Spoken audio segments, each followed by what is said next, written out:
Debu perang menyelimuti medan Uhud, pasukan kaum muslimin tercerai-berai. Sementara musuh terus mendekat ke arah Rasulullah Shallallahu Alaihi Wasallam. Di saat banyak orang sibuk menyelamatkan diri, ada seorang sahabat yang justru berlari menuju Nabi. Dialah Thalhah bin Ubaidillah. Tanpa ragu, ia menjadikan tubuhnya sebagai tameng hidup untuk melindungi Rasulullah Shallallahu Alaihi Wasallam dari hujan anak panah dan tebasan pedang. Tangannya terluka hingga jari-jarinya tidak lagi berfungsi sempurna, dan tubuhnya dipenuhi puluhan luka akibat mempertahankan Nabi. Namun, sedikit pun ia tidak mundur.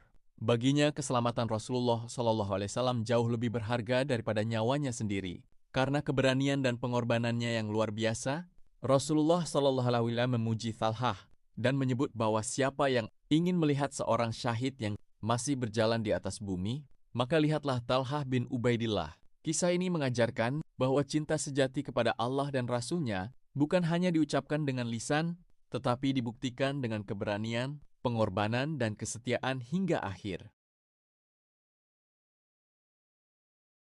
Debu perang menyelimuti medan Uhud, pasukan kaum muslimin tercerai-berai.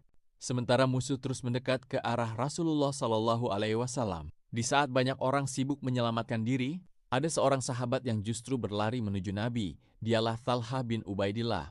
Tanpa ragu, ia menjadikan tubuhnya sebagai tameng hidup untuk melindungi Rasulullah Shallallahu Alaihi Wasallam dari hujan anak panah dan tebasan pedang. Tangannya terluka hingga jari-jarinya tidak lagi berfungsi sempurna, dan tubuhnya dipenuhi puluhan luka akibat mempertahankan Nabi.